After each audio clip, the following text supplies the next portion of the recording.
चलिए जी, cost sheet आज की क्लास का मुख्य टॉपिक है। ठीक है, इस टॉपिक में सबसे पहले हम कॉस्ट शीट को समझेंगे बेटा। जैसे हम क्लास में पढ़ते हैं वैसे ही करेंगे, आपको वैसी ही फीलिंग आएगी जब आप ये वीडियो को देखेंगे। ठीक है, मेरी पूरी आशा है कि आप ऐसे करेंगे। मैंने पूरे एफर्ट्स लगाने इस क्लास में। दूसरा, कॉस्ट शीट समझते समझते हम पहले जैसे हम क्लास में करते हैं एग्जाम्पल्स करेंगे।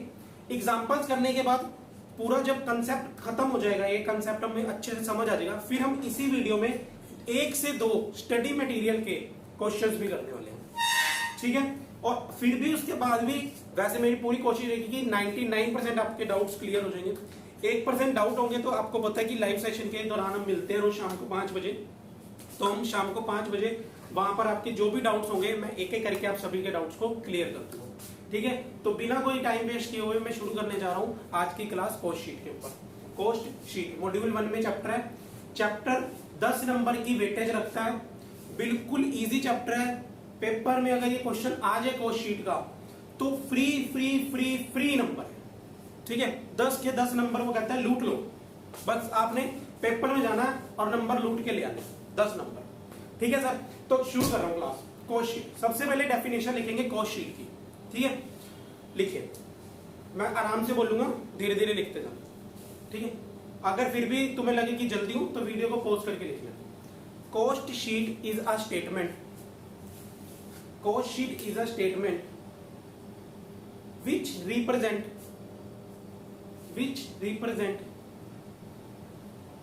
represent detailed information,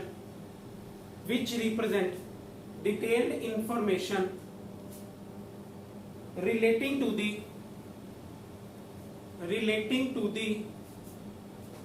various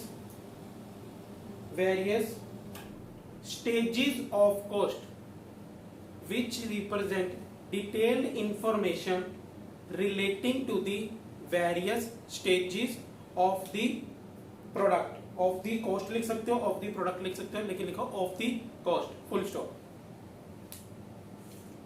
full stop, यहां तक लिख लिया। आगे लिखिए, it is also known as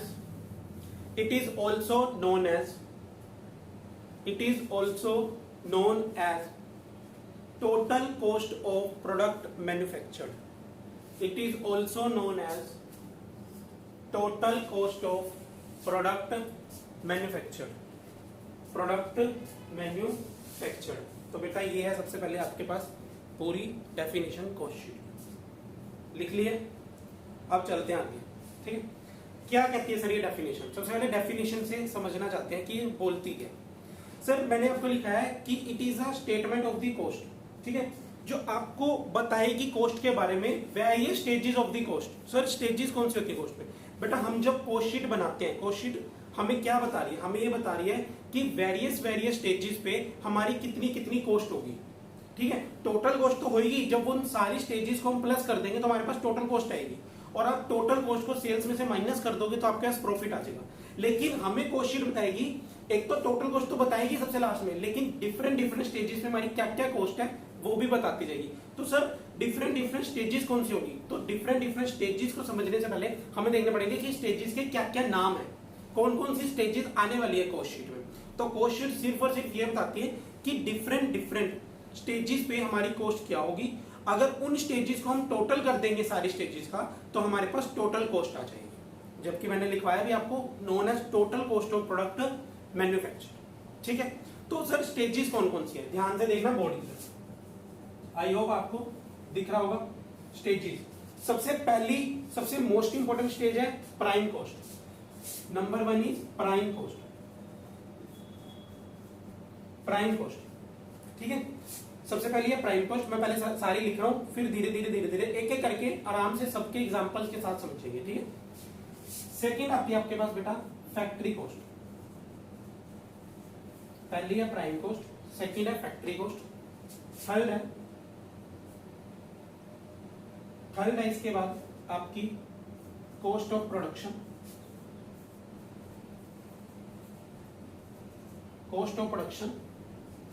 then है आपके पास cost of goods sold, number 4, और नंबर 5 है आपके पास कॉस्ट ऑफ सेल्स। नंबर 5 है आपके पास कॉस्ट ऑफ सेल्स।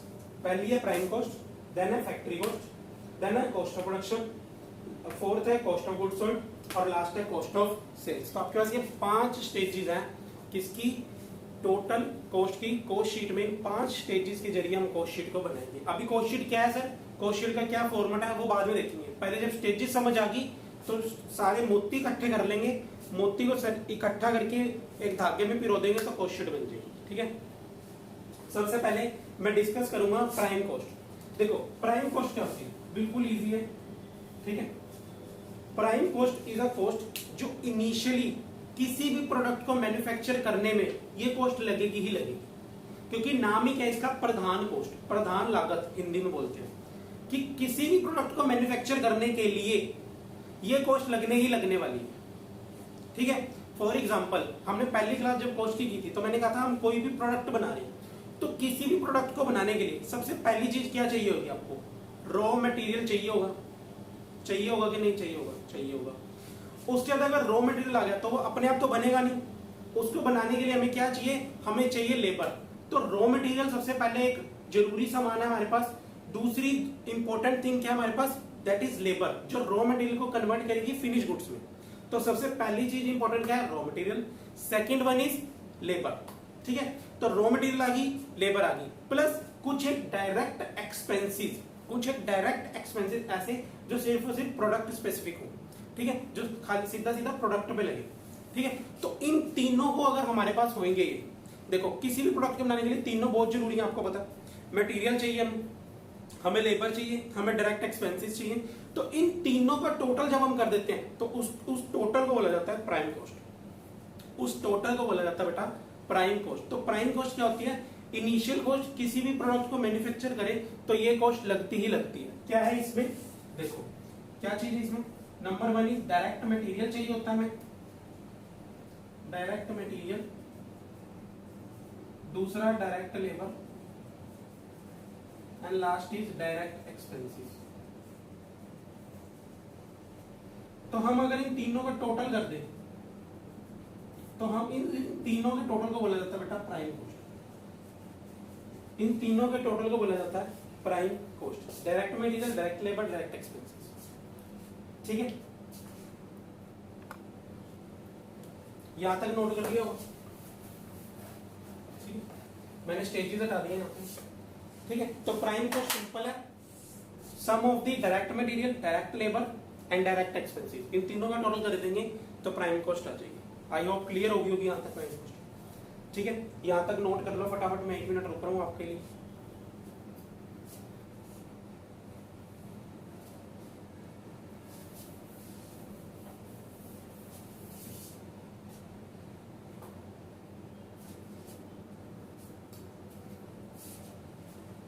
कर लिया नोट, अब लिखो एग्जाम्पल नीचे, जहां पर आपने कंसेप्ट यहां तक नोट कर लिया, इसके नीचे एग्जाम्पल लिखो। For example ABC limited manufacture of product, ABC limited manufacture of product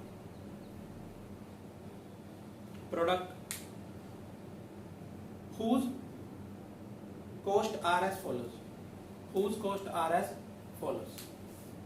cost लिखें, डायरेक्ट मटेरियल 1 लाख रुपए, 1 lakh rupees, direct material 1 lakh रुपए, 1 lakh, direct labour 60,000 rupees, direct labour 60,000 rupees, and आपके डायरेक्ट एक्सपेंसेस है 20,000 रुपीज। डायरेक्ट एक्सपेंसेस 20,000 रुपए। ठीक है, calculate prime cost, calculate prime cost, calculate prime cost. ठीक है, तो देखो क्या निकालना है, प्राइम कॉस्ट निकालनी है, सिंपल है। सबसे पहले आपको डायरेक्ट मटेरियल कितने का दिया होगा, 1 लाख रुपए। उसके बाद direct labour 60,000 rupees, direct expenses 20,000 rupees. तो आपकी टोटल प्राइम कॉस्ट कितनी हो जाएगी बेटा, 1,80,000 रुपये। 1,80,000 रुपए। पूजा क्लियर है ना? ठीक है बेटा, ठीक है लाला जी। चलो जी, तो प्राइम कॉस्ट कितनी आई बेटा? 1,80,000 रुपए। तीनों को क्या कर दिया? टोटल कर दिया। चलो आगे चले बेटा, क्लियर है? यहां तक तो कुछ ऐसा करा नहीं हमने। अब थोड़ी सी इसी में ही एडवांस लेवल करते हैं अभी प्राइम कॉस्ट का। ठीक है, शुरू से आराम आराम से चलते हैं। सर अगर कभी क्वेश्चन में डायरेक्ट एक्सपेंसेस ना दिए, फॉर एग्जांपल डायरेक्ट एक्सपेंसेस नहीं दिए, तो क्या जरूरी है मान के? नहीं दिए कोई बात नहीं, मतलब कि जीरो। अगर डायरेक्ट एक्सपेंसेस नहीं दिए हो क्वेश्चन में तो सिंपल है, जीरो है। कोई फिगर को ना एज्यूम करोगे तो प्राइम कॉस्ट कितनी हो जाएगी? 1,60,000 रुपए हो जाएगी। लेकिन सर लेबर ना दियो, बेटा ऐसा क्वेश्चन कोई भी नहीं होगा तुम्हारे मन में आ रहा होगा कि लेबर नहीं होगी, मटेरियल होगा, लेबर होगी। कभी कभी डायरेक्ट एक्सपेंसेस नहीं देता, तो नहीं देता, कोई दिक्कत नहीं है, वो जीरो है। तो आपकी उस केस में कितनी हो जाएगी? 1,60,000 रुपए। क्लियर होगी बात? कोई दिक्कत परेशानी नहीं सर। थोड़ा सा मैं आगे थोड़ा सा एडवांस लेवल लेके चलता हूँ, प्राइम कॉस्ट पे ही चल रहे हैं बिल्कुल धीरे धीरे, क्योंकि फिर मैं गाना फीस ले ली, समझ नहीं आया लॉकडाउन के चक्कर में। ठीक है, क्या कहते हैं कि हमारे पास ना जो रॉ मटेरियल है, अभी हमने सीधा क्या लिखा? Direct material. हमने सीधा क्या लिखा? Direct material. लेकिन फॉर एग्जांपल हम शुरू से बिजनेस नहीं कर रहे, हम पहले से हमारे पास हो सकता है ओपनिंग स्टॉक पड़ा हो रॉ मटेरियल का, हो सकता है ना कि ओपनिंग रॉ मटेरियल पड़ा हो हमारे पास। ठीक है, ओपनिंग रॉ मटेरियल पड़ा हो 20,000, opening stock of raw material पड़ा हो 20,000। ठीक है, और परचेज की हो during the year 1 lakh rupees, 1 lakh रुपए का रॉ मटेरियल परचेज किया है, और लास्ट में हमारे पास क्लोजिंग रॉ मटेरियल कितना पड़ा?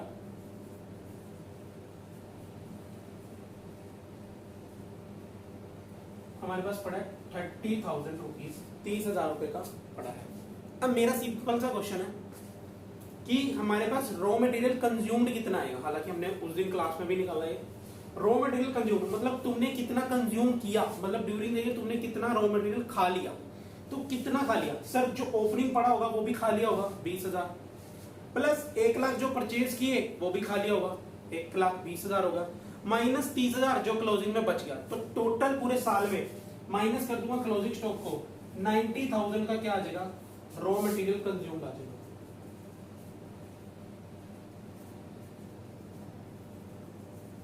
रॉ मटेरियल कंज्यूम्ड कितना आ गया? 90,000 रुपए। तो सर इसका प्राइम कॉस्ट से क्या रिलेशन है? उठाओ, इसका प्राइम कॉस्ट से क्या रिलेशन है? इसका प्राइम कॉस्ट से क्या रिलेशन है सर? देखो बेटा, हम जहां पर डायरेक्ट मटेरियल लिख रहे हैं, अब ध्यान से देखना, ये पॉइंट याद आता रहता है। जहां पर डायरेक्ट मटेरियल लिख रहे हैं, डायरेक्ट मटेरियल का मतलब है, डायरेक्ट मटेरियल अगर तो आपको खाली मटेरियल दे रखा है कि खाली परचेज है, मतलब ना तो opening stock of raw material दे रखा है ना क्लोजिंग, तो आप सीधा सीधा परचेज लिखते आओगे कि जितने का परचेज है। ठीक है, लेकिन आपको परचेज के साथ साथ opening stock of raw material भी दिया हुआ और closing stock of raw material भी दिया हुआ, मतलब सिचुएशन ऐसी है। तो आप क्या निकाल के आओगे? तब डायरेक्ट मटेरियल नहीं लिखोगे, आप लिखोगे डायरेक्ट मटेरियल कंज्यूम्ड कितना हुआ, क्योंकि उस केस में आप ओपनिंग और क्लोजिंग की भी एडजस्टमेंट करोगे। तो उस केस में आप क्या लिखोगे? Direct material consume. तब हम कंज्यूम्ड निकालेंगे। ये कब निकालेंगे? जब ओपनिंग दे रखा है और क्लोजिंग दे रखा है। ठीक है, अगर खाली क्लोजिंग दे रखा हो तो माइनस कर देंगे, मतलब जो भी इनमें से दे रखा है तब हमें कंज्यूम्ड निकालना पड़ेगा। ठीक है, आ रहा हो? हाँ जी, ठीक है। तो डायरेक्ट मटेरियल कंज्यूम्ड निकाल लेंगे। ठीक है, और खाली दे रखा तो सीधा डायरेक्ट मटेरियल। ठीक है, दोनों तरह से होगी। तो यहां तक की थी बेटा आपकी जो क्लास थी वो थी प्राइम कॉस्ट तक। प्राइम कॉस्ट तक क्लियर होगी बात? हाँ जी, ठीक है लाला जी। डायरेक्ट मटेरियल के साथ ओपनिंग स्टॉक दिया हो, closing stock of raw material दिया हो, तो मतलब क्या होगा? वो हमें रॉ मटेरियल कंज्यूम्ड निकालना है, और खाली परचेज रखो तो आंखें बंद सीधा परचेज, डायरेक्ट मटेरियल परचेज होगा। ठीक है, ठीक होगी बात? चले आगे। तो प्राइम कॉस्ट आई थिंक सबको क्लियर होगी। प्राइम कॉस्ट सभी को क्लियर होगी। कोई दिक्कत परेशानी प्राइम कॉस्ट नहीं है? बड़ी अच्छी बात है। चले थोड़ी सी आगे चलते हैं। अब आगे चलते हैं। अब क्या कहता है? कहता है calculate factory cost. Factory cost मेरी अगली स्टेज है फैक्ट्री कॉस्ट। सर ये फैक्ट्री कॉस्ट क्या होती है? सबसे simple, factory cost. Factory cost क्या है? देखो फैक्ट्री कॉस्ट, देखो नाम से नहीं आपको पता चल रहा, जो भी कॉस्ट फैक्ट्री में लगेगी उसको बोलते हैं factory cost. All the expenses that have to be incurred in the factory is called factory cost. जो भी कॉस्ट जो फैक्ट्री में लगेगी उस सारी कॉस्ट को बोला जाता है फैक्ट्री कॉस्ट। सर कौन कौन सी कॉस्ट फैक्ट्री में लगेगी? देखो फैक्ट्री कॉस्ट में ही इंक्लूडेड है प्राइम कॉस्ट है, मतलब जितनी भी प्राइम कॉस्ट है is a part of factory cost. Factory cost का एक पार्ट है प्राइम कॉस्ट। मतलब फैक्ट्री कॉस्ट को कैसे निकालने जा रहे हैं हम सब, देखिए अगर मैं बोलूं डायरेक्ट मटेरियल, डायरेक्ट लेबर,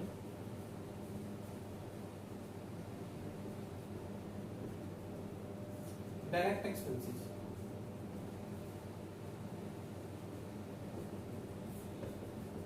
ठीक है, ये सारी क्या आ गई? Prime cost. यहां तक आपको क्लियर होगी? अब प्राइम कॉस्ट तो आ गई, ठीक है, इसके बाद वो कहता है फैक्ट्री कॉस्ट। तो फैक्ट्री में ही मटेरियल लगा हुआ, फैक्ट्री में ही लेबर लगी है, फैक्ट्री में डायरेक्ट एक्सपेंस लगा, मतलब प्राइम कॉस्ट तक तो पार्ट इंक्लूडेड ऑलरेडी होगा फैक्ट्री कॉस्ट में। प्लस हम इसमें और क्या कर देंगे? फैक्ट्री एक्सपेंसेस, कोई भी फैक्ट्री में होने वाला खर्चा वो हम इसमें ऐड कर देंगे, प्लस प्रोडक्शन ओवरहेड्स जो भी होंगे, ये खाली फैक्ट्री एक्सपेंसेस आप इसमें क्या कर दोगे? ऐड कर दोगे। तो यहां तक बेटा क्या आ जाएगी आपकी? यहां तक जो आएगी वो आएगी gross factory cost. Gross factory cost क्या आएगी? ग्रोस फैक्ट्री कॉस्ट आ जाएगी बेटा, ठीक है सर। ये तो ग्रोस फैक्ट्री कॉस्ट है। ग्रोस फैक्ट्री कॉस्ट से हमें जाना है नेट फैक्ट्री कॉस्ट। यहां तक आ गई ग्रोस फैक्ट्री कॉस्ट, ठीक है। अब हमारे पास एक और ओपनिंग स्टॉक ऑफ होता है और एक क्लोजिंग और होता है। सर क्या बेटा? रॉ मटेरियल का तो हो गया, जो भी था ऊपर होगा। अगर रॉ मटेरियल का ओपनिंग क्लोजिंग होगा तो उसका तो डायरेक्ट मटेरियल में ही क्या होगी? एडजस्टमेंट होगी। अगर हमारे पास opening stock of work in progress हो और closing stock of work in progress हो, कि ऐसे गुड्स जो ना कि रॉ मटेरियल है, ना ही क्लोजिंग स्टॉक या opening stock of finish goods है, ना ही वो रॉ मटेरियल है, ना ही वो फिनिश है, मतलब आधे अधूरे हैं, तो उनको बोला जाता है, आपको पता है कि वर्क इन प्रोग्रेस। अगर ऐसे गुड्स हैं तो वो क्या करेंगे? देखो ऐसे जितने भी गुड्स हैं, फॉर एग्जांपल आप साल की लास्ट में हो, जैसे 31 मार्च 2020 अभी खत्म हुआ, आपके पास कुछ ऐसे गुड्स पड़े हैं जो आधे अधूरे हैं, यानी कि वर्क इन प्रोग्रेस। 600 गुड्स आपके पास ऐसे पड़े हैं जो आधे अधूरे हैं, तो आप सबसे पहले आधे अधूरों पे काम करोगे ना। आप सबसे पहले आधे अधूरों को पूरा करोगे। तो हम क्या करेंगे? ओपनिंग वर्क इन प्रोग्रेस जो होगा वो यहाँ पर क्या कर देंगे? ऐड कर देंगे। मतलब ओपनिंग वालों पे हम काम करेंगे इस साल, मतलब उनपे क्या करेंगे? कॉस्ट को उसमें इंक्लूड करना पड़ेगा मुझे नेट फैक्ट्री कॉस्ट में।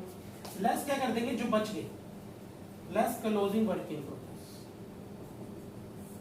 ठीक है। तो ये यहां तक हमारी आ जाएगी net factory, net factory cost. देखो कॉस्ट शीट बननी शुरू हो गई है धीरे धीरे, ठीक है। हमने क्या करा? ग्रॉस फैक्ट्री कॉस्ट में ऐड कर दिया ओपनिंग वर्क इन प्रोग्रेस और लेस कर दिया क्लोजिंग वर्क इन प्रोग्रेस। जो क्लोजिंग में बच गए, मतलब वो फैक्ट्री कॉस्ट का भी हम उसको पार्ट नहीं मान रहे, इसलिए। सर फिर ओपनिंग वाला क्या करा? बेटा ओपनिंग वाले का क्या करा होगा? पिछले साल क्लोजिंग वर्क इन प्रोग्रेस था, जो इस साल ओपनिंग वर्क इन प्रोग्रेस है वो पिछले साल क्लोजिंग वर्क इन प्रोग्रेस था, तो पिछले साल उसको क्या किया था? माइनस करा होगा, जैसे इस साल क्लोजिंग वर्क इन प्रोग्रेस को, तो उस साल उसको ऐड कर दिया, इस साल वाले क्लोजिंग को लेस कर दिया। अब यही अगले साल जाएगा, तो क्लोजिंग वर्क इन प्रोग्रेस अगले साल बन जाएगा ओपनिंग वर्क इन प्रोग्रेस, तो ओपनिंग वर्क इन प्रोग्रेस को तब क्या कर देंगे? ऐड कर देंगे। क्लियर होगी बात? तो यहां तक क्या आ गई हमारे पास? फैक्ट्री कॉस्ट आ गई। यहां तक नोट कर लो, मैं तुमको बोलूं।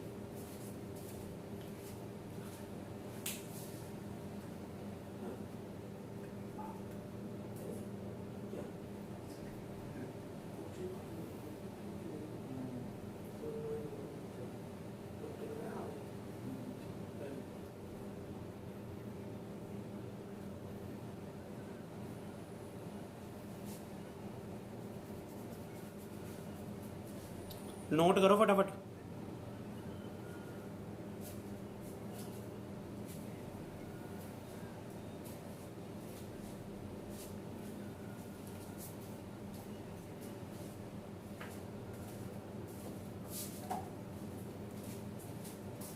कर लिया नोट? यहां तक कर लिया भी नोट? यहां तक कर लिया नोट भाई? फैक्ट्री कॉस्ट तक, ठीक है। तो अभी तक हमने क्या देख लिया? अभी तक हमने सबसे पहले देखा प्राइम कॉस्ट, रिवाइज करते हैं फटाफट से। प्राइम कॉस्ट क्या है? ऐसी कॉस्ट जो लगेगी ही लगेगी, मतलब डायरेक्ट मटेरियल आपका लगेगा ही लगेगा। डायरेक्ट मटेरियल के साथ अगर आपको परचेज के अलावा ओपनिंग स्टॉक दिया हो, क्लोजिंग स्टॉक दिया हो रॉ मटेरियल का, तब डायरेक्ट मटेरियल कंज्यूम से चलोगे। प्लस उसके बाद प्राइम कॉस्ट आ जाएगी लेबर और डायरेक्ट एक्सपेंसेस को ऐड करने का मटेरियल में। प्राइम कॉस्ट आने के बाद फैक्ट्री कॉस्ट प्लस फैक्ट्री के सारे एक्सपेंसेस जितने भी फैक्ट्री में लगे तो हमारे पास आएगी gross factory cost. Gross factory cost आने के बाद plus opening work in progress, opening stock of work in progress less closing stock of work in progress हम कर देंगे तो हमारे पास आ जाएगी नेट फैक्ट्री कॉस्ट आ जाएगी। क्लियर हो गई बात यहां तक की? ठीक होगी बात? अब सर आगे मैं इसी को कंटिन्यू कर रहा हूं, मतलब इसके नीचे नहीं लिख रहा, साइड पे लिख रहा हूं। बेटा फैक्ट्री कॉस्ट आने के बाद मेरे से मैनेजमेंट पूछती है क्या कि सर कॉस्ट ऑफ प्रोडक्शन क्या है आपकी, कि आपकी प्रोडक्शन पे कितना खर्चा है।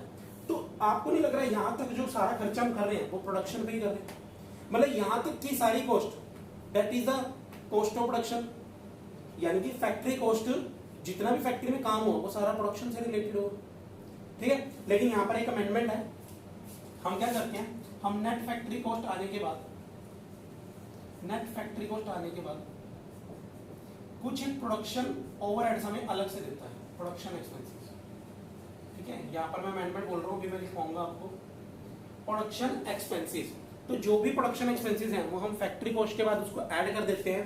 फैक्ट्री कॉस्ट के ऐड करने के बाद जो भी हमारे पास टोटल आ जाता है वो बन जाता है हमारा cost of production. This is our cost of production. Sir ये कंटिन्यूटी में यहां से ऐसे चल रहा है, इसके नीचे नहीं लिखा, जगह नहीं थी, ऊपर लिखी। ठीक है, अब कोई कह रहा होगा सर नीचे जगह बनवाओ, बोर्ड लंबा करो, फीस मिलना ही लॉकडाउन के दौरान, इसलिए नहीं तो बोर्ड ने यही ले लेना। ठीक है, तो फैक्ट्री कॉस्ट में ऐड क्या कर दिए, प्रोडक्शन एक्सपेंसेस। ठीक है, और क्या आ गई हमारे पास, कॉस्ट ऑफ प्रोडक्शन आ गई। मतलब यहां तक की जितनी भी कॉस्ट है, देखो सारी चीज टोटल होती जा रही है, यहां तक की जितनी भी कॉस्ट है that is our cost of production. मतलब यहां तक की कॉस्ट हमारी प्रोडक्शन पे इतना खर्चा हुआ है। ठीक है, क्लियर है यहां तक? जो भी डाउट आ रहे हैं लिखते रहना, जब हम फेस टू फेस में मिलने वाले हैं अभी थ्रू zoom.com ऐप के थ्रू, तो हमें इसको क्लियर कर लेंगे डाउट को जो भी आप। ठीक है, तो यहां तक हो गया आपका कॉस्ट ऑफ प्रोडक्शन। देख लो एक बार,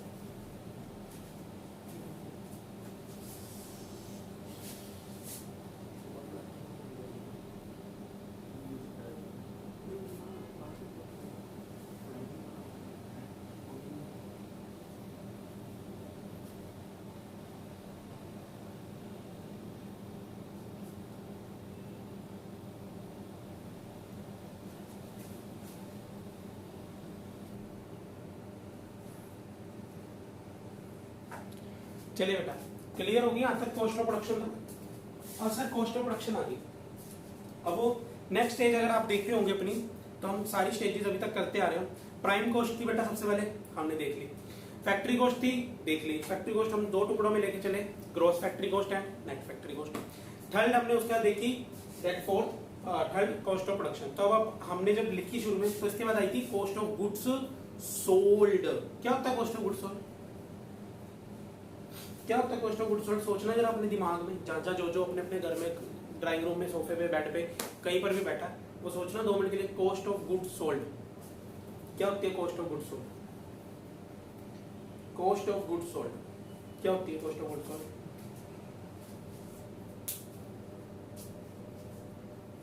cost of goods sold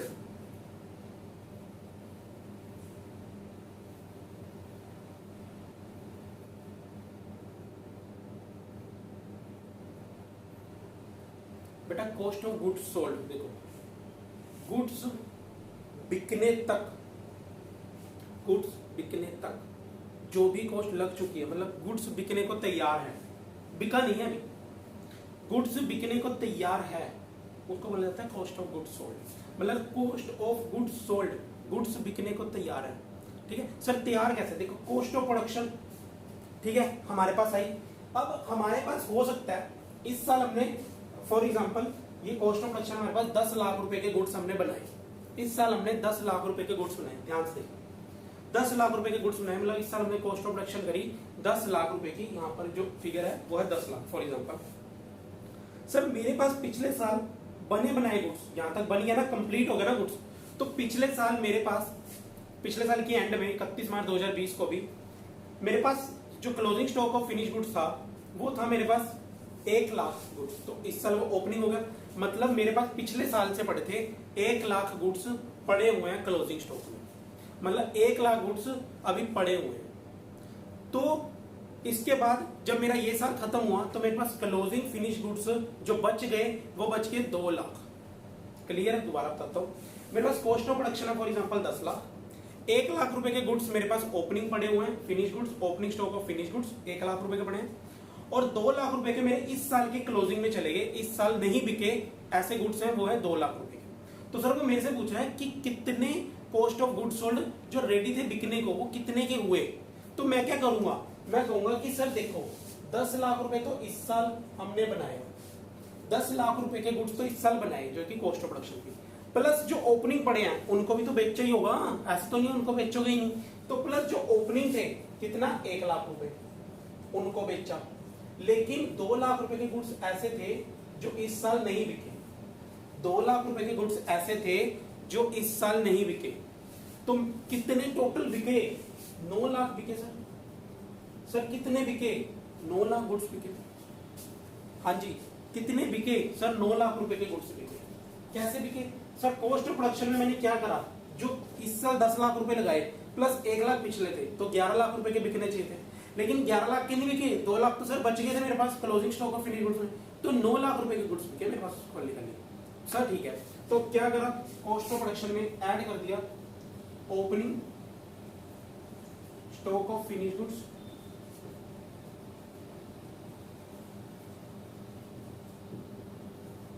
less कर दिया क्लोजिंग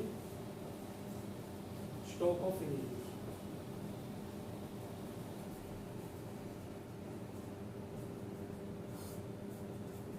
ठीक है, तो ये आ गया कॉस्ट ऑफ गुड्स सोल्ड, ये आ गया कॉस्ट ऑफ गुड्स सोल्ड।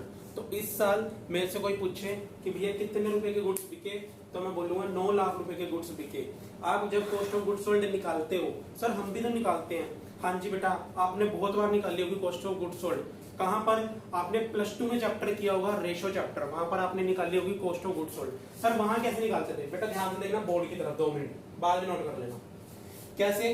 देखो ये होता है हमारे पास ट्रेडिंग अकाउंट, हम ये लिखते हैं ओपनिंग स्टॉक, ठीक है। वहां आपके पास जो डाटा होता था वो हमेशा फिनिश गुड्स का ही होता था, कभी वो बोलता नहीं था कि रॉ मटेरियल का या वर्क इन प्रोग्रेस का, तो आप हमेशा मान के चलते थे फिनिश गुड्स का। आपके पास होता था ओपनिंग स्टॉक, यहां पर होता था क्लोजिंग स्टॉक, यहां पर होती थी बाय सेल्स, यहां पर होती थी परचेज, ठीक है दिख रहा है, और यहां पर होता था जीपी मार्जिन।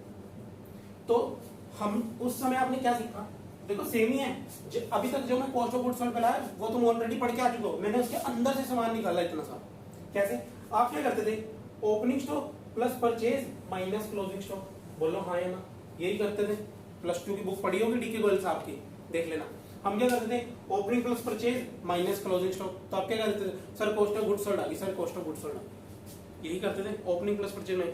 या इसके अलावा आपको आपके टीचर ने बताया होगा कि अगर ओपनिंग स्टॉक ना दियो, परचेज ना दियो, क्लोजिंग स्टॉक भी ना दियो, लेकिन सेल और जीपी मार्जिन दियो, तो सेल में से ग्रॉस प्रॉफिट लेस कर दो तब भी कॉस्ट ऑफ गुड्स सोल्ड आएगी। तो आप क्या करते थे? सेल में से लेस कर देते थे जीपी मार्जिन, तब भी क्या आ जाती थी? कॉस्ट ऑफ गुड्स सोल्ड आती थी। बोलो हाँ या ना, आ जाती थी सर, ठीक है। सेल में से जीपी मार्जिन लेस कर देते थे तब भी कॉस्ट ऑफ गुड्स सोल्ड आ जाती। तो बेटा यहां तक क्या बात समझ आ रही है कि यहां तक उन खर्चों की बात हो रही है, कॉस्ट ऑफ गुड्स सोल्ड में उन खर्चों की बात हो रही है, वहां तक के खर्चों की बात हो रही है जो सिर्फ और सिर्फ ट्रेडिंग अकाउंट से रिलेटेड खर्चे हैं। देखो ट्रेडिंग अकाउंट में जब आपने पढ़ा, अब मैं थोड़ा सा आपको पीछे लेके चलता हूँ +1 पे हमारे पास चैप्टर था final accounts, chapter number 11, chapter number 12 final accounts with adjustment, जिसमें नीचे डेप्रिसिएशन ये वो एडजस्टमेंट आती थी जो तो पेपर में गलत करके आते थे। अब उसमें क्या होता था कि सर हम क्या करते थे? फाइनल अकाउंट्स बनाते थे, तो हमने रट्टा मारा था कि ट्रेडिंग अकाउंट में कौन से खर्चे आएंगे, P&L में कौन से आएंगे। हालांकि 1-2 ने मारा, लेकिन नहीं तो कहीं होशियार बच्चे बैठे मेरी क्लास में, ठीक है ना, रैंक होल्डर्स। क्या करते थे? ट्रेडिंग अकाउंट में सबसे पहला जितना ओपनिंग स्टॉक है वो डेबिट साइड पे आएगा, जितना क्लोजिंग है क्रेडिट साइड पे आएगा। सर लाइटिंग का खर्चा सबसे बड़ी चीज आती है, लाइटिंग का खर्चा ट्रेडिंग अकाउंट में जाएगा। सर अगर ऑफिस एक्सपेंसेस है तो आप क्या कहते हैं P&L में जाएगा। अगर वेजेस लिखा है, ध्यान से बात सुनना, वेजेस लिखा है सर ट्रेडिंग अकाउंट में जाएगा। अगर सैलरी लिखा है तो आप क्या देते हैं प्रॉफिट एंड लॉस अकाउंट में जाएगी। यही बातें होती थी, बोलो हाँ है ना, यही बात होती थी। तो देखो लाइटिंग है, आप क्या कहते हैं फैक्ट्री में लगेगी, तो लाइटिंग क्या क्या आपने बोला फैक्ट्री में लगती, तो फैक्ट्री कॉस्ट में ऐड करा ना, factory expenses that is the expense of lighting. Wages आपने बोले डायरेक्ट लेबर में ऐड करो। मटेरियल जितना आया जो कि आप परचेजेस लिखते थे, परचेजेस कहां लिखते थे ट्रेडिंग अकाउंट में, ये परचेजेस होगी। डायरेक्ट खर्चा आपके पास कोई और होता था, जैसे सबसे पहले फ्रेट इन वर्ड भाड़ा आया ट्रेडिंग अकाउंट में लिखते हैं। तो ये सारे खर्चे किसकी बात हो रही है, यहां तक के खर्चों की बात। इन शॉर्ट कि कॉस्ट ऑफ गुड्स सोल्ड में जितने भी खर्चों की बात हो रही है वो वहां तक के खर्चों की बात हो रही है जो आप ट्रेडिंग अकाउंट में इनकर्ड कर चुके हो, जो ट्रेडिंग अकाउंट में लगा चुके हो। क्लियर होगी बात यहां तक, किसी को कोई दिक्कत परेशानी कॉस्ट ऑफ गुड्स सोल्ड यहां तक एक बार सारा नोट कर लो, कोई डाउट है उसको यहां तक का लिख लेना। फिर आगे चलता हूं, एक लास्ट स्टेज रह गई है that is cost of sales की, ठीक है, फिर क्वेश्चन करेंगे।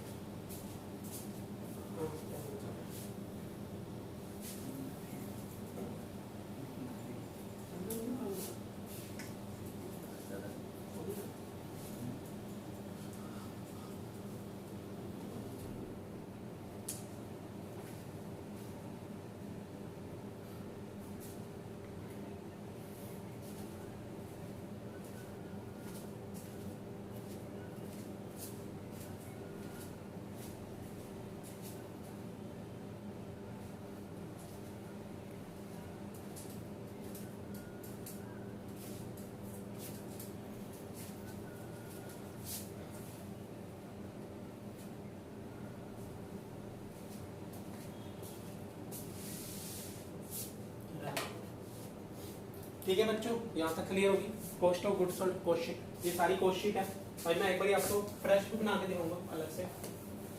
ठीक, तो कॉस्ट ऑफ गुड्स सोल्ड के बाद sir, cost of goods sold के बाद कोई ऐसे खर्चे जो कि गुड्स को बेचने पे लगे, सर ऐसे कौन से खर्चे, बेटा वो है नहीं जो गलियों में आके बेंजी बेंजी आवाज मारते हैं, कौन, सेल्समैन। तो सेल्समैन के जितने भी खर्चे हम उनको यहाँ पर बेंजी बेंजी करके नहीं लिखेंगे, ठीक है ना, सीए करते हैं हम, क्या लिखते हैं selling expenses, selling and distribution expenses. तो इन खर्चों को क्या बोला जाता है, इन सारे खर्चों को बोला जाता है सेल से रिलेटेड खर्चे, मतलब बेचने से रिलेटेड खर्चे। तो कॉस्ट ऑफ गुड्स सोल्ड में हम कॉस्ट ऑफ गुड्स सोल्ड तक निकाल चुके हैं। कॉस्ट ऑफ गुड्स सोल्ड में अगर मैं ऐड कर दूं क्या, plus selling expenses, selling expenses, ठीक है, प्लस डिस्ट्रीब्यूशन एक्सपेंसेस,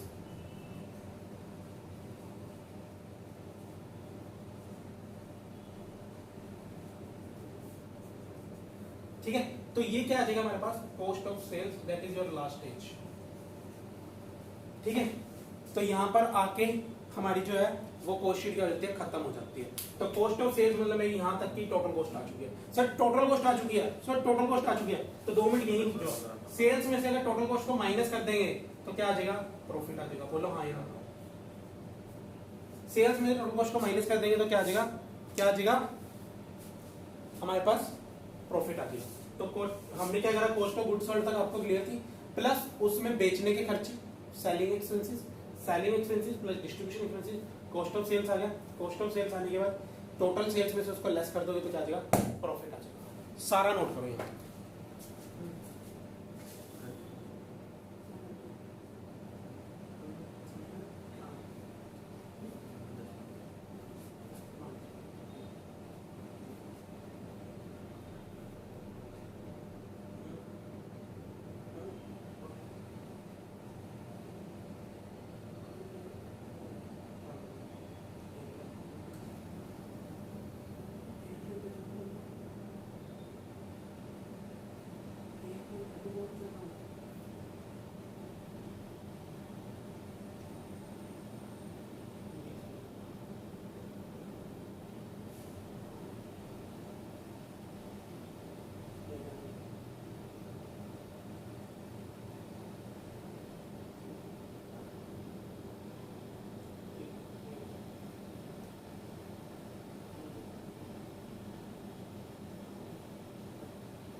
ठीक है बेटा, क्लियर होगी यहाँ तक आपको क्वेश्चन, मेरे अंदाजे से क्लियर होगी।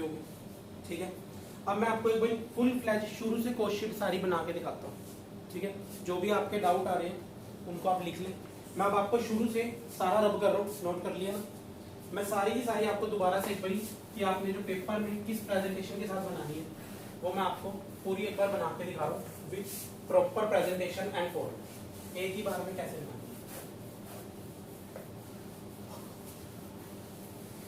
चलिए जी प्लीज देखेंगे यहाँ पर कॉस्ट शीट, इधर रुपीज में लिखे हैं। ठीक है, rupees in thousands and lakhs and crore है, ये आप ज्यादा अच्छे से जानते हो तो उसके अकॉर्डिंग आप उसको एडजस्ट कर दोगे। दो कॉलम बनाने बेटा, ध्यान से देखेंगे। पर्टिकुलर्स लाइन लगा के अमाउंट, ठीक है, पर्टिकुलर्स और अमाउंट। ठीक है, सबसे पहले डायरेक्ट मटेरियल या मटेरियल कंज्यूम, कुछ भी हो सकता है आपके पास।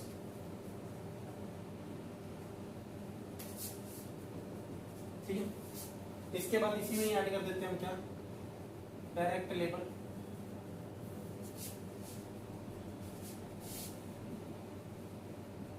Direct expenses.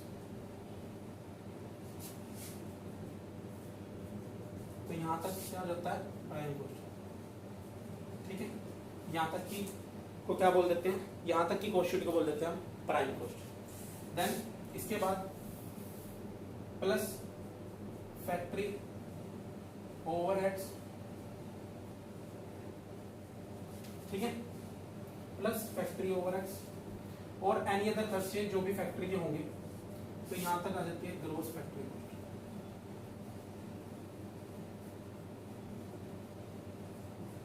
Gross factory cost plus उसमें क्या कर देते हैं, ओपनिंग WIP यानी कि वर्क इन प्रोग्रेस, लेस कर देते हैं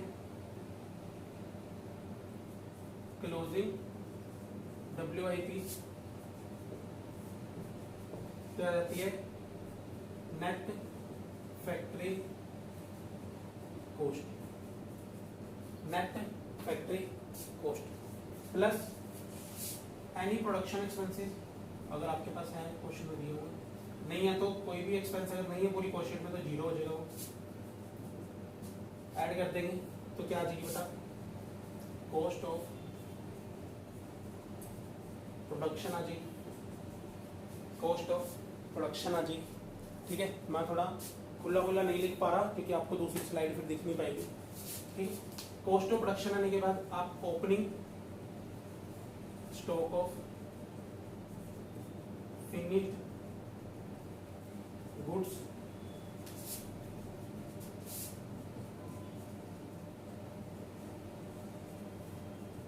closing stock of finished goods. ठीक है, ये करने के बाद आपके पास क्या आ जाएगी, कॉस्ट ऑफ गुड्स सोल्ड आ जाएगी। क्या आ जाएगी, cost of goods sold. Cost of goods sold में आप ऐड कर देते हो selling expenses plus distribution expenses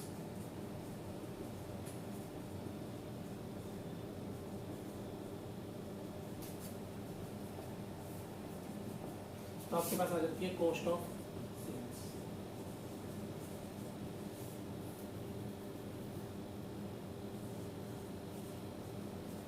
ठीक है, तो ये आपकी that is your cost sheet. ठीक है, that is your cost sheet. ये आपको पेपर में 10 नंबर की आने वाली है। ठीक, क्लियर, यहां तक की बात क्लियर होगी। ठीक है, अब इसके बाद यहां तक का कंसेप्ट आपको क्लियर है। अब इसके बाद हम आपकी बुक से इलस्ट्रेशन नंबर 1 करेंगे। आज की क्लास में इलस्ट्रेशन नंबर 1 करेंगे बेटा। हाँ जी, जरूर करेंगे जी। सर लंबी हो रही है क्लास, कोई बात नहीं, मैं भी खड़ा हूँ आपके लिए। आप तो बैठ के देख रहे हो अपने घर पे, बीच में चाय समोसे कोल्ड ड्रिंक चल रही होगी। हमारे को तो पानी नहीं मिल रहा, अकेडमी में वैसे ही नहीं आ रहा। क्योंकि ओरेन वाले नहीं ना खोल रहे अपनी ओरेन, इसलिए मोटर नहीं चल रही। ठीक है, तो यहाँ तक की क्या होगी आपकी कॉस्ट होगी पूरी, यहाँ तक की कॉस्ट होगी पूरी। ठीक है, टोटल कॉस्ट आ गई कॉस्ट ऑफ सेल्स। ठीक है, क्लियर? ठीक, अब इसके बाद हम क्वेश्चन करेंगे। देखो जी, मॉड्यूल नंबर 1 में पेज नंबर 6.8 है। ठीक है, इलस्ट्रेशन नंबर 1 है उसमें। ठीक है, मैं क्वेश्चन रीड कर रहा हूँ, पहले ध्यान से देख लो, फिर उसके बाद क्वेश्चन को देखेंगे, फिर समझेंगे, फिर करेंगे। ठीक है, बोर्ड पे the following data relates to the manufacture of a standard product during the month of April 2018। ठीक है, 2018 का आपको कोई एक स्टैंडर्ड प्रोडक्ट प्रोड्यूस कर रही है कंपनी, उसका डाटा दिया हुआ है। रॉ मटेरियल है 1,80,000 रुपये, डायरेक्ट वेजेज है 90,000 रुपये, मशीन आर्स वर्क डायरेक्ट है आर्स में 10,000 घंटे मशीन पर काम होता है। मशीन आर रेट पर आर का दे रखा है 8 रुपये। तो सर ये क्यों दे रखा है? देखो मशीन कहाँ पर होएगी, मुझे एक सिंपल सा जवाब दो, फैक्ट्री में होएगी। तो मतलब ये जो 10,000 मल्टीप्लाई बाय एक आर की कॉस्ट है, घंटे की कॉस्ट है 8 रुपये, जो 80,000 रुपये आएंगे, ये खर्चा कहाँ का होएगा? ये फैक्ट्री का खर्चा होगा। ठीक है, ये है फैक्ट्री ओवरहेड्स। ठीक है, तो डायरेक्ट मटेरियल दे रखा है, डायरेक्ट वेजेस दे रखा है, फैक्ट्री ओवरहेड्स हमने निकाल लिया 80,000। ठीक है, उसके बाद दे रखा है आपको आगे एडमिनिस्ट्रेशन ओवरहेड 35,000 रुपये। ठीक है, सेलिंग ओवरहेड्स पर यूनिट 5 रुपये। ठीक है, 5 रुपये पर यूनिट का दे रखा है सेलिंग खर्चा। यूनिट प्रोड्यूस कितने हुए ड्यूरिंग द ईयर? हमारे पास 4,000 यूनिट प्रोड्यूस हुए। यूनिट सोल्ड कितने हुए? 3600 यूनिट सोल्ड हुए। तो समझ आ रहा कुछ? 4,000 यूनिट बने, बिके कितने? 3600। तो 400 क्या रह गए? Closing stock of finish goods बने बनाए। एक यूनिट को बेचा कितने में है? सेल्स कितनी हुई? सेलिंग प्राइस पर यूनिट 125 रुपये। आपने बनाना क्या है? You are required to prepare a cost sheet, जो कि हमें बताए कि कॉस्ट शीट में कॉस्ट पर यूनिट कितनी होगी। पर यूनिट मतलब टोटल कॉस्ट को डिवाइड में नंबर ऑफ यूनिट से कर देंगे तो पर यूनिट आ जाएगी। और आपने बताना है प्रॉफिट फॉर द मंथ, ये आपको मंथ का डाटा दिया हुआ है। यहाँ पर मैं यहाँ पर रुक गया हूँ। मेरे को एक बात तो, जो सेलिंग ओवरहेड्स है 5 रुपये, वो किससे मल्टीप्लाई होंगे? क्या वो 4,000 यूनिट से मल्टीप्लाई होंगे या 3600 से मल्टीप्लाई होंगे? हाँ जी, सेलिंग ओवरहेड्स 5 रुपये पर यूनिट 4,000 से मल्टीप्लाई होंगे, 3600 से मल्टीप्लाई होंगे। वो 3600 से मल्टीप्लाई होंगे, क्योंकि सेलिंग खर्चा किस पे लगता है? जो यूनिट बिकते हैं, और बिके कितने हैं? 3600 यूनिट बिके हैं। तो 3600 मल्टीप्लाई बाय 5 रुपये करेंगे तो सेलिंग एक्सपेंसेस हमारे पास आ जाएंगे, सेलिंग ओवरहेड्स 18,000 रुपये। क्लियर होगी बात? ठीक है सर, क्लोजिंग स्टॉक की वैल्यू यहाँ पर नहीं दी हुई। जो 400 यूनिट्स हैं हमारे पास क्लोजिंग स्टॉक, ये तो समझ आ गया ना कैसे आया क्लोजिंग स्टॉक? 4,000 यूनिट बने, 3600 बिके, तो 400 यूनिट की वैल्यू भी हमें निकालनी पड़ेगी वर्किंग नोट में। कैसे निकालेंगे? अभी मैं क्वेश्चन आपको बोर्ड पे कराऊंगा, फिर मैं बताऊंगा कि कैसे निकालेंगे। ठीक है, तो क्वेश्चन क्लियर हो गया? अब करते हैं इसको। ठीक है, ठीक, चलिए इलस्ट्रेशन नंबर 1 मैंने अभी आपको रीड करवा दिया। ठीक है, क्या था उसमें? बिल्कुल सिंपल है, वो कह रहा है कॉस्ट पर यूनिट बताएं और साथ में प्रॉफिट बताएं। ठीक है, इलस्ट्रेशन में जो आपको रिक्वायरमेंट बोला। तो बेटा उसके बाद एक और चैलेंजिंग पॉइंट है जो उसमें, जो हमें समझना है, that is calculation of the stock of the closing stock, कि जो क्लोजिंग स्टॉक की कैलकुलेशन होगी वो कैसे करेंगे। ठीक है, तो वो भी देखते हैं। चलिए कॉस्ट शीट बनाते हैं पहले फटाफट से। इलस्ट्रेशन नंबर 1 है बेटा, ध्यान से देखना। पहला क्वेश्चन करने जा रहे हैं, बिल्कुल सिंपल है, कोई दिमाग पे स्ट्रेस नहीं होता है। ठीक है, क्या दे रखा है? देखो इसका हम कैसे करेंगे। उसने कहा कॉस्ट पर यूनिट भी बतानी है, तो पर्टिकुलर्स 3 कॉलम बनाएंगे, अमाउंट और cost per unit. Cost per unit ये भी साथ साथ बनाते जाएंगे, मतलब 3 कॉलम बनेंगे, particulars, amount and cost per unit, and cost per unit. ठीक है, चलो तो सबसे पहले आपको क्या दे रखा है बेटा? रॉ मटेरियल दे रखा है, ओपनिंग क्लोजिंग कुछ नहीं दे रखा, तो फटाफट से डायरेक्ट मटेरियल लिखेंगे। ठीक है भरत? ठीक है, कितना है डायरेक्ट मटेरियल? 1,80,000 रुपए। ठीक, अब कॉस्ट पर यूनिट देखो, 1,80,000 रुपए कितने यूनिट्स की कॉस्ट है? जितने यूनिट प्रोड्यूस किए गए। कितने यूनिट प्रोड्यूस करे गए हैं? 4,000। तो 1,80,000 रुपए को 4,000 से मैं डिवाइड कर दूंगा तो मेरे पास कितनी आ जाएगी कॉस्ट पर यूनिट? 45 रुपए आ जाएगी। कितनी आ जाएगी? 45 रुपए आ जाएगी। कैसे करा है? 1,80,000 divide by 4,000। Second direct labour, ठीक है, कितनी है बेटा 90,000, कितनी है बेटा 90,000, ठीक है। 90,000 को डिवाइड कर दूंगा 4,000 से तो ये आ जाएगी 22 रुपए 50 पैसे, ठीक है। क्लियर हो गया यहां तक क्या? अब इसके बाद हम प्राइम कॉस्ट को निकालते हुए हम ऐड करते हैं बेटा क्या, डायरेक्ट एक्सपेंसेस। लेकिन क्वेश्चन में डायरेक्ट एक्सपेंसेस नहीं है तो कुछ भी नहीं लेके चलेंगे, जीरो लेके चलेंगे। तो यहां तक की कॉस्ट हमारी क्या हो जाएगी, प्राइम कॉस्ट कितनी 2,70,000 रुपए और ये होगी 67.50, ठीक है। इसके बाद हमारे पास मशीन आवर्स थे, वो उसने बोला था कि 10,000 घंटे, ठीक है, और एक आर की कॉस्ट है 8 रुपए। तो मशीन आपको पता है फैक्ट्री में होती है, फैक्ट्री में एक मशीन मतलब जो मशीन आवर्स दिए हुए 10,000 की 10,000 घंटे मशीन ने काम करा है और एक घंटे की कॉस्ट हम देते हैं 8 रुपए। तो ये क्या है हमारा फैक्ट्री ओवरहेड्स है, ठीक है। तो ऐड कर देंगे यहाँ पर फैक्ट्री खर्चा, फैक्ट्री ओवरहेड्स ब्रैकेट में दिखा देंगे 10,000 मल्टीप्लाई बाय 8 रुपए 80,000 रुपए, ठीक है। इसको भी हम क्या करके चलेंगे, पर यूनिट करेंगे। 80,000 कितने की कितने यूनिट्स पे लगा है, यूनिट्स पे लगा है बेटा, पर यूनिट लिखेंगे। 80,000 लगा है 4,000 यूनिट्स पे तो ये आ जाएगा 20 रुपए पर यूनिट, ठीक। तो ये आ गई यहां तक 3.5 लाख बेटा। यही ग्रोस फैक्ट्री कॉस्ट है, यही नेट फैक्ट्री कॉस्ट है, ठीक है अभिषेक सैनी। यही ग्रोस फैक्ट्री कॉस्ट है, यही नेट फैक्ट्री कॉस्ट है। क्यों? क्योंकि यहां पर ना तो ओपनिंग वर्क इन प्रोग्रेस है ना ही क्लोजिंग वर्क इन प्रोग्रेस है, ठीक है। तो यहां पर हम डायरेक्ट लिख देंगे फैक्ट्री कॉस्ट, ठीक है राघव। यहां पर क्या होगी 3.5 लाख रुपए होगी फैक्ट्री कॉस्ट होगी भैया, क्लियर होगी बात। देन इसके बाद फैक्ट्री कॉस्ट के बाद हम क्या करते थे, प्रोडक्शन से रिलेटेड कोई और खर्चा है तो हम उसको ऐड करते थे। लेकिन इस क्वेश्चन में प्रोडक्शन से रिलेटेड कोई भी खर्चा नहीं है भैया, प्रोडक्शन से रिलेटेड और कोई खर्चा नहीं है। तो यही फैक्ट्री कॉस्ट है, यही कॉस्ट ऑफ प्रोडक्शन, यही फैक्ट्री कॉस्ट है क्योंकि डाटा नहीं है इतना क्वेश्चन में। तो यही फैक्ट्री कॉस्ट है, यही कॉस्ट ऑफ प्रोडक्शन, ठीक है। इसके बाद क्या सर कोई सेलिंग खर्चा है? हाँ जी है। नहीं, सेलिंग खर्चे से पहले देखो इसको ही मैं कॉस्ट ऑफ प्रोडक्शन भी लिख सकता हूं, और कॉस्ट ऑफ प्रोडक्शन, ठीक है। इसके बाद क्या opening stock of finish goods है हमारे पास? कोई नहीं है सर। क्या closing stock of finish goods है?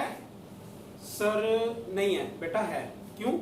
4,000 यूनिट्स हमने बनाए थे और हमारे पास बचे कितने यूनिट्स हैं? 4,000 यूनिट बनाए थे बेटा और 3600 यूनिट उसमें से बिक गए थे। तो 400 यूनिट्स का हमारे पास closing stock of finish goods है, 400 यूनिट्स का। अब तुम्हारे तो कोई बच्चे करेगा सर ये 400 तो ओपनिंग भी हो सकता है, opening stock of raw material हो सकता है, या closing stock of raw material हो सकता है, closing stock of work in progress हो सकता है। बेटा गुड्स पूरे बने हुए, उसने कहा यूनिट्स प्रोड्यूस्ड 4,000 मतलब बने हुए, ठीक है, और जो बिके वो 3600 के। तो बिकता वही यूनिट है जो पूरा का पूरा बना हो। तो ये जो 400 यूनिट बचे हैं ये क्या है, सारा का सारा closing stock of finished goods है। तो यहां तुम्हारे पास यूनिट्स हैं, ठीक है। हमें क्या चाहिए, इसका अमाउंट चाहिए। हमें क्या चाहिए, क्लोजिंग स्टॉक की वैल्यू चाहिए, ठीक। वैल्यू कैसे आएगी, ध्यान से सुनेंगे, मेरी तरफ देखेंगे बिल्कुल आराम से।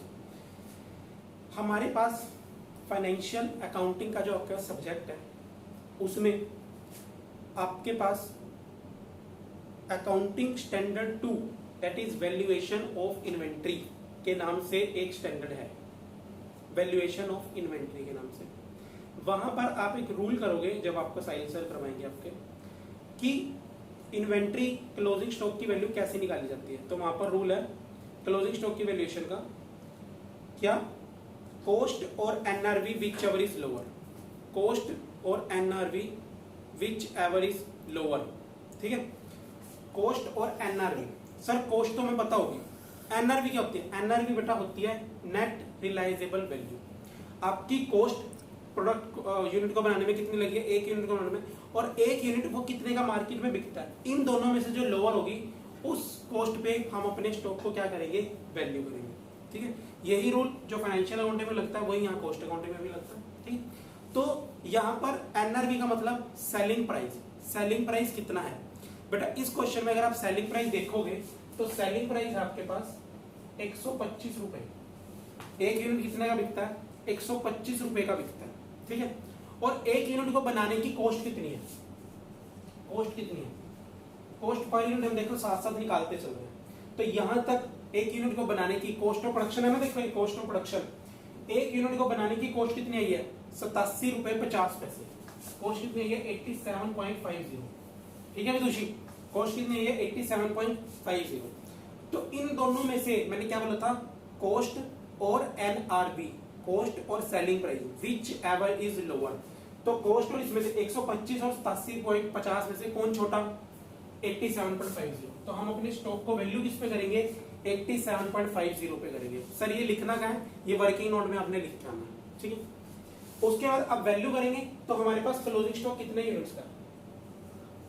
400 यूनिट्स का। एक यूनिट कितने का है? 87.50। एक यूनिट कितने का है? 87.50, ठीक है। तो क्लोजिंग स्टॉक कितना आ जाएगा? 35,000 रुपए आ जाएगा। बोलो हाँ या नो? क्लोजिंग स्टॉक कितना आ जाएगा?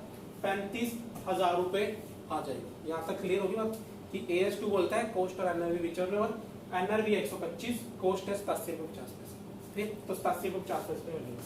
कॉस्ट ऑफ प्रोडक्शन में से माइनस करते हैं closing stock of finish goods.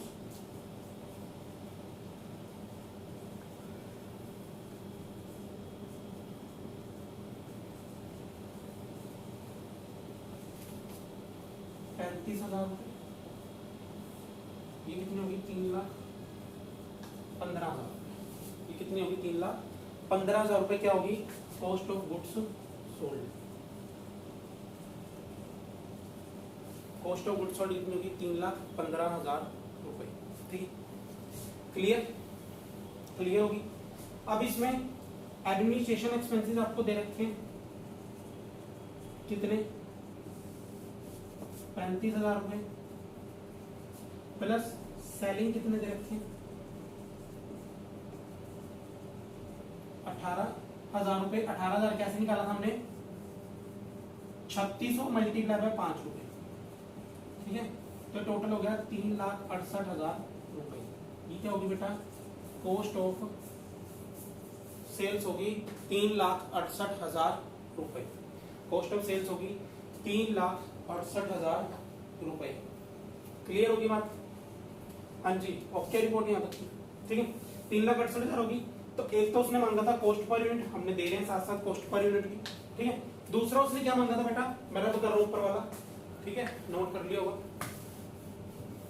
ठीक है। दूसरा उसने मांगा था बेटा प्रॉफिट। दूसरा क्या मांगा था? प्रॉफिट। तो सेल कितनी हुई है हमारे पास? सेल्स निकालो। 3600 यूनिट बिके हैं, 125 रुपए का एक यूनिट बिका। 3600 यूनिट बिके हैं, 125 रुपए का एक यूनिट बिका है, तो ये बिके हैं 4.5 लाख रुपए। माइनस कॉस्ट ऑफ सेल्स कितनी है हमारे पास जो आई है? 3,68,000 तो होगी 82,000। आपके पास नेट प्रॉफिट कितना आ गया? 82,000 रुपीज नेट प्रॉफिट आ गया। आपके पास नेट प्रॉफिट कितना आ गया? 82,000 रुपीज, 82,000 रुपये आपके पास क्या आ गया बेटा? नेट प्रॉफिट आ गया। बोलो हाँ या ना?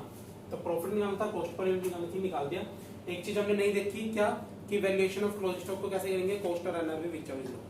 आई होप क्लियर हो गया होगा question. That is illustration number 1 है, ठीक है। ठीक है, इलस्ट्रेशन नंबर 1 आपको क्लियर है। देखो एडमिनिस्ट्रेशन एक्सपेंसेस की क्या आएगी? 35,000 डिवाइड बाय 4, 1.8 चौका 32, 3,000, 1.75 और ये आपको दिया ही हुआ था 5 रुपए पर यूनिट।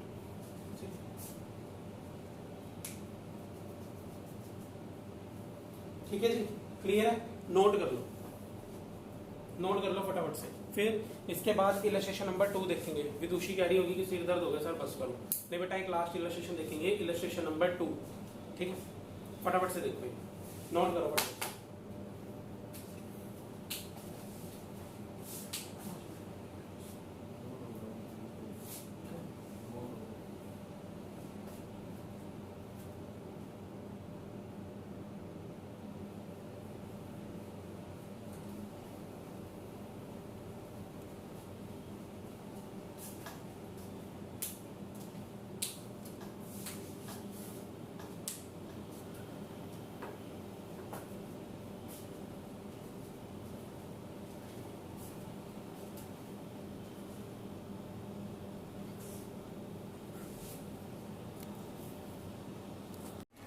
चलो पहले इलस्ट्रेशन क्लियर है ना आपको।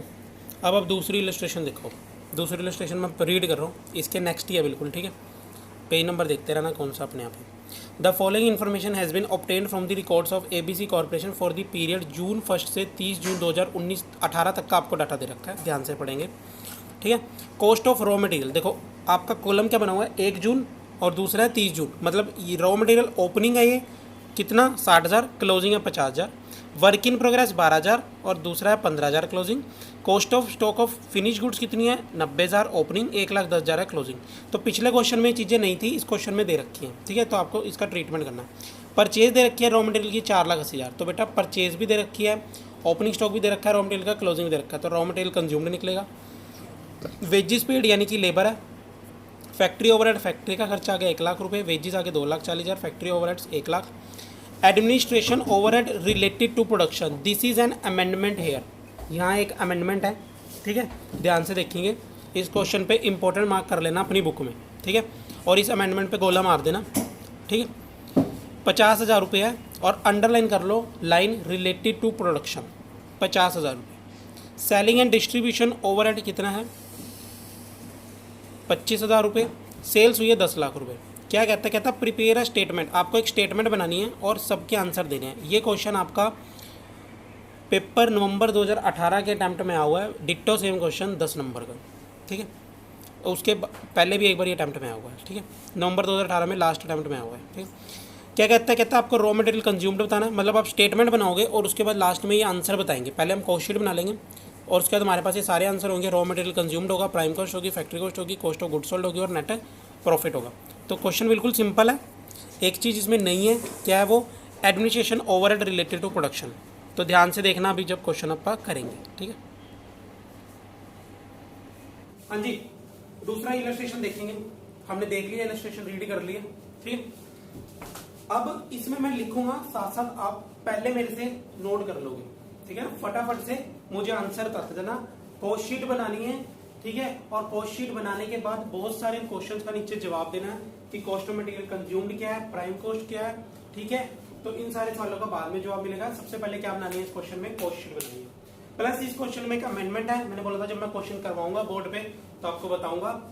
Administration expenses related to production लिखा है, ठीक है। तो वो भी अभी देखना है, ठीक है। तो पोस्ट शीट का फटाफट से फॉर्मेट बनाओ अपनी अपनी कॉपी में, फटाफट से मेरे से पहले फॉर्मेट बनाना तुमने, ठीक है। सारे क्वेश्चन मैं नहीं कराने वाला।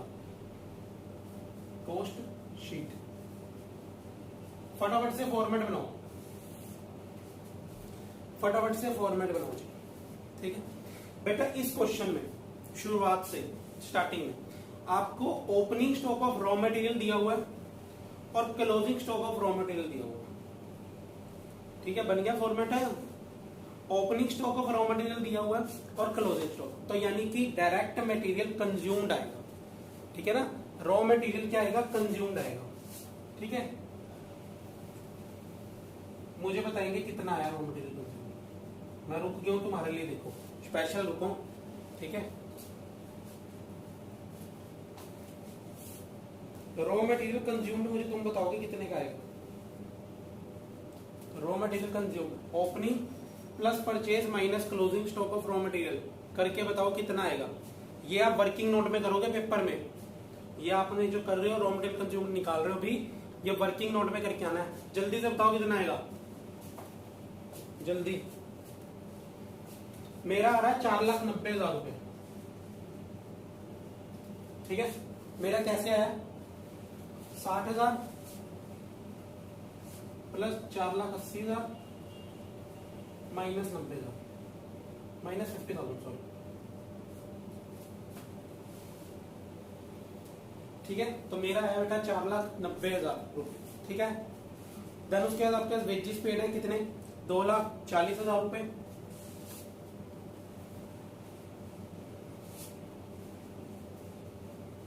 कितना आ गया, 7,30,000 रुपए। डायरेक्ट एक्सपेंसेस यहाँ पर भी नहीं है, तो ये क्या होगी, प्राइम कॉस्ट। ये क्या होगी, यहाँ तक प्राइम कॉस्ट 7,30,000, ठीक है। क्लियर है यहाँ तक भाई, भरत बोल लो भाई, क्लियर है। 7,30,000 रुपए आ गई प्राइम कॉस्ट, ठीक। प्लस इसके बाद फैक्ट्री ओवरहेड्स,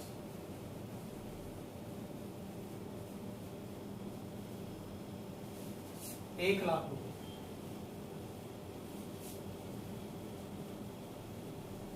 8,30,000 रुपए क्या होगी?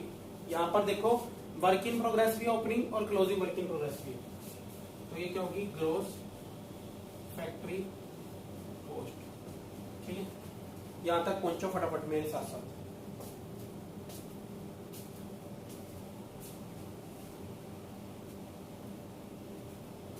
फटाफट से यहां तक पहुंचो भाई।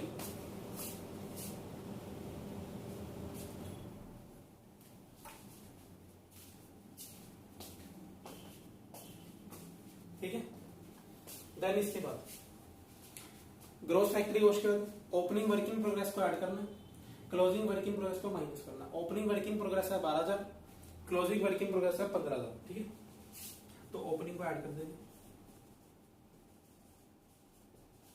12,000 रुपए से, क्लोजिंग को लेस कर देंगे, तो आ जाएगा 8,27,000 रुपये। ठीक है, क्या है? फैक्ट्री कॉस्ट होगी नेट। ठीक है, फैक्ट्री कॉस्ट होगी बेटा नेट। यहां तक पहुंचो।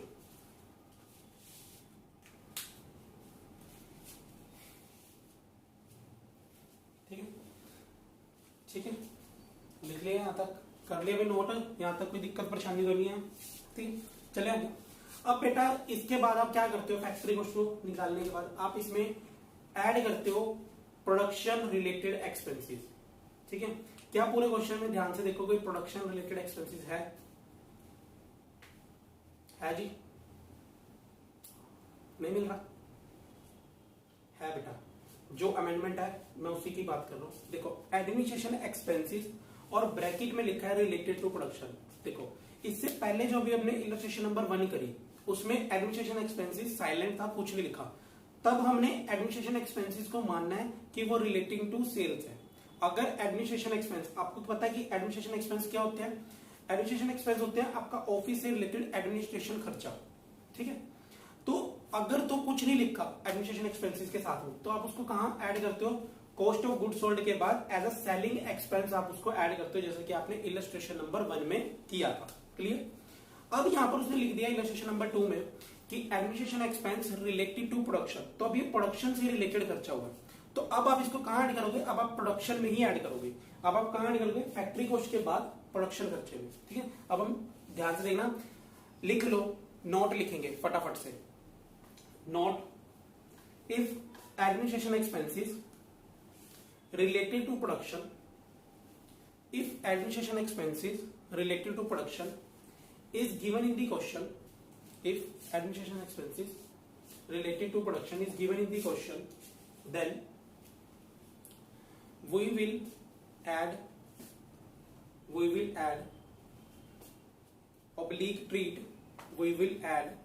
oblique treat these expenses as production expenses. These expenses as production expenses. ठीक है, ट्रीटमेंट आपको पता है कि अगर मैंने प्रोडक्शन एक्सपेंसेस बोल दिया तो आप उसको फैक्ट्री कॉस्ट के बाद आके क्या कर दोगे? ऐड कर दोगे। अगर एडमिनिस्ट्रेशन एक्सपेंसेस साइलेंट है, सिर्फ और सिर्फ एडमिनिस्ट्रेशन एक्सपेंस लिखा है, तो उसको आप ट्रीट क्या करोगे? सेलिंग एक्सपेंसेस ट्रीट करोगे। ठीक है, तो यहां पर एडमिनिस्ट्रेशन एक्सपेंस कितना है?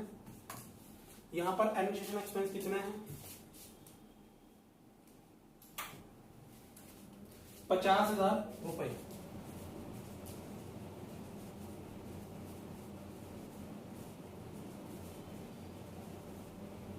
₹50,000 तो हो गया 8,77,000। ठीक है, कॉस्ट ऑफ प्रोडक्शन होगी 8,77,000। ठीक है, 8,77,000 रुपए। ठीक है, क्लियर? ठीक है, अब मैं साइड पे कर रहा हूं, इधर कर रहा हूं मैं। ठीक है, अब मैं थोड़ा सा इधर कर रहा हूं बेटा। ठीक है, इधर कर रहा हूं मैं, बचा हुआ क्वेश्चन आपने कंटिन्यूटी में ही करना है नीचे। ठीक है, कॉस्ट ऑफ प्रोडक्शन के बाद जो कि कितनी है? 8,77,000 आप में इसमें ऐड करना है opening stock of finish goods,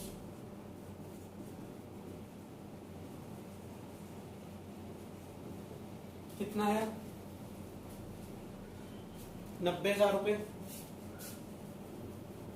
और उसका क्लोजिंग स्टॉक कितना है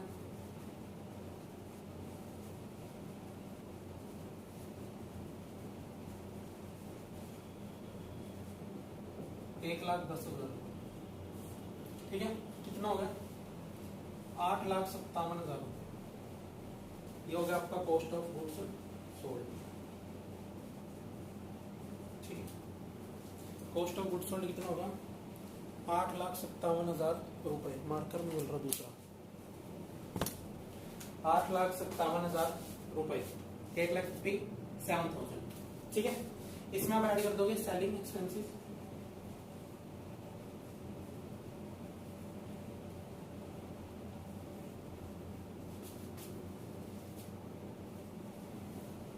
तो हो गया टोटल 8,82,000 रुपए। ये आ गया आपकी कॉस्ट ऑफ सेल्स। ठीक है, क्लियर। उसने मांगा आपसे प्रॉफिट, तो प्रॉफिट आप कैसे निकाल दोगे, प्रॉफिट कैसे निकाल दोगे बेटा। सेल्स कितनी है 10 लाख रुपए, सेल्स है 10 लाख। ठीक है, माइनस कॉस्ट ऑफ सेल्स कर दोगे 8,82,000 रुपए, तो 1,18,000 रुपए क्या देगा प्रॉफिट, नेट प्रॉफिट बोलना उसमें। तो नेट प्रॉफिट कितना आ गया 1,18,000 रुपए। ठीक है, यहां पर क्वेश्चन खत्म नहीं हुआ। अगर आप पेपर में यहां तक क्वेश्चन कराओगे तो पक्का पक्का वो 6 नंबर देगा, 4 नंबर काट लेगा। सर क्यों, ये बेटा कोस्टशीट तो पूरी बना दी, लेकिन उसने आपको क्वेश्चन की लास्ट में क्या मांगा है, उसने मांगा सबसे पहले कॉस्ट ऑफ मटेरियल कंज्यूम्ड कितना है। तो आप नीचे इस क्वेश्चन को यहां तक खत्म करने के बाद अभी नोट कर लो, 2 मिनट रुक जो, नोट कर लो, टाइम दूंगा नोट करने। ठीक, नंबर 1 लिखोगे आंसर में कि cost of raw material consumed कितना है, कितना है रॉ मटेरियल कंज्यूम्ड, कितना है 4,90,000।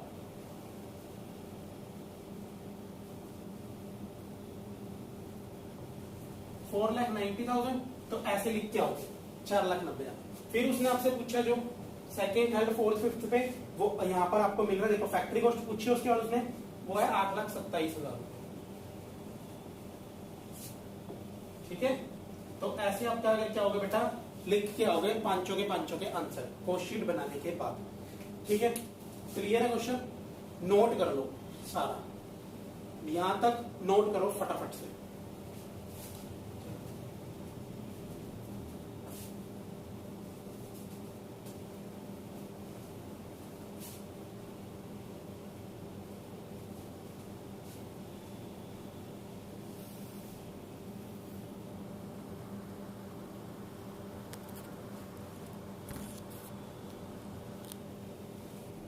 करो भाई नोट फटाफट।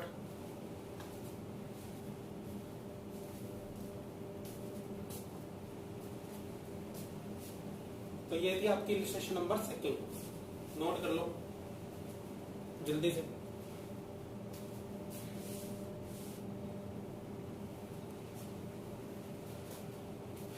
ठीक है बेटा, तो यहां तक आज की हमने वीडियो में क्या देखा है, हमने देखा है कॉस्टशीट का कंसेप्ट आपको क्लियर हो गया होगा। जो भी डाउट है मैं आपके ले लूंगा, ठीक है, जब हम मिलेंगे डाउट क्लास में। प्लस उसके बाद मैंने आपको इलस्ट्रेशन नंबर 1 करवा दिए, इलस्ट्रेशन नंबर 2 करा दिए। इन दोनों में जो डाउट है आप लिख लो, ठीक है। मेरी पूरी कोशिश रही है कि आपका डाउट ना हो, फिर भी अगर है तो वो भी क्लियर हो जाएगा, ठीक है। तो इलस्ट्रेशन नंबर 1 और इलस्ट्रेशन नंबर 2 हो गया। आपने इस वीडियो को देखने के बाद, बैठे नहीं रहना, आपको समझ आ गया मुझे पता है, ठीक है। आपने जो प्रैक्टिकल क्वेश्चन नंबर 1 है, इसका प्रैक्टिकल क्वेश्चन नंबर 1 है बैक क्वेश्चंस का, वो आपने ट्राई करना है। मैं उसका भी डाउट आपसे लूंगा जब मैं फेस टू फेस क्लास में मिलूंगा, ठीक है। तो आपने पहला क्वेश्चन ट्राई करना है, ठीक है। हालांकि थोड़ा सा टेढ़ा क्वेश्चन है लेकिन बहुत ही इजी क्वेश्चन है, हो जाएगा बेटा। इस चैप्टर में दूसरी चीज ध्यान से सुनना, क्वेश्चंस कम है, ठीक है। तो आपके प्रैक्टिस के लिए मैं आरटीपी के क्वेश्चन भी पिछले 2 अटेम्प्ट की जो आरटीपी में अच्छे अच्छे क्वेश्चंस हैं, मैं वो भी 2 या 3 क्वेश्चन आपको करवाऊंगा। ठीक है, 2 या 3 क्वेश्चन आरटीपी के भी करवाऊंगा ताकि आपकी प्रैक्टिस अच्छी हो जाए, क्योंकि चैप्टर में मैं रिस्क नहीं लेना चाहता। 10 नंबर का चैप्टर है। ठीक है, जो भी डाउट होगा बता देना, नोट कर लो अच्छे से। ठीक है, बाय। आज की क्लास यहीं पे समाप्त होती है। Bye bye.